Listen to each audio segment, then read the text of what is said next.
விருதுநகர் மாவட்டம் ஸ்ரீவில்லிபுத்தூர் அருகே சதுரகிரி சுந்தர மகாலிங்கம் கோவிலுக்கு பக்தர்கள் செல்ல 4 நாட்கள் அனுமதி அளிக்கப்பட்டுள்ளது.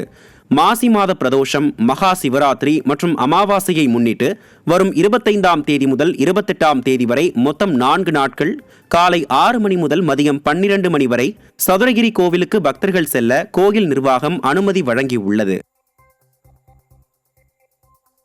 திருவண்ணாமலையில் அரசு பள்ளியில் சக மாணவிகளுடன் விளையாடிய 2ஆம் வகுப்பு சிறுமி தவறி விழுந்து காயமானதில் சிகிச்சை பலனின்றி உயிரிழந்தார். கெங்கவரம் கிராமத்தைச் சேர்ந்த கோபால் ஜெயசங்கரி தம்பதியின் மகளான ரக்ஷிகா பள்ளியில் கடந்த 13ஆம் தேதி சக குழந்தைகளுடன் விளையாடும்போது கீழே விழுந்ததில் தலையில் காயம் ஏற்பட்டது.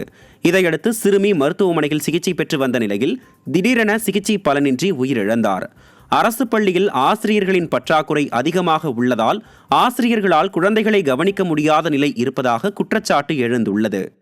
கடலூரில் ஸ்டாலின் வருகையால் விருத்தாச்சலம் நகரத்திற்குள் பேருந்துகள் அனுமதிக்கப்படாததால் தேர்வுக்கு சென்ற பள்ளி மாணவர்கள் கடும் அவதியடைந்தனர்.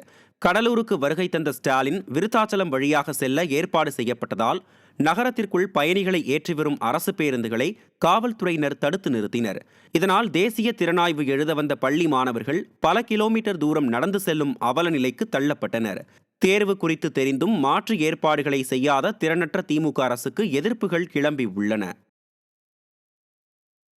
திண்டுக்கல் மாவட்டம் பழனி பேருந்து நிலையத்தில் கட்டப்பட்டுள்ள புதிய கட்டிடம் திறப்பு விழா முடிந்து பல மாதங்களாகியும் பயன்பாட்டிற்கு கொண்டுவரப்படாமல் உள்ளதால் வியாபாரிகள் மற்றும் பொதுமக்கள் அதிருப்தியடைந்துள்ளனர். பழனி பேருந்து நிலையத்தில் பழைய கட்டிடம் இடிக்கப்பட்டு புதிய வணிக வளாகம் கட்டப்பட்டது. புதிய வணிக வளாகம் கட்டி முடிக்கப்பட்டு பல மாதங்களாகியும் பயன்பாட்டிற்கு கொண்டுவரப்படாமல் உள்ளது. இதனால் பேருந்து நிலையத்தில் தற்காலிக கடையில் வியாபாரம் செய்து வரும் வியாபாரிகள் திமுக அரசு மீது கடும் அதிருப்தியில் உள்ளனர்.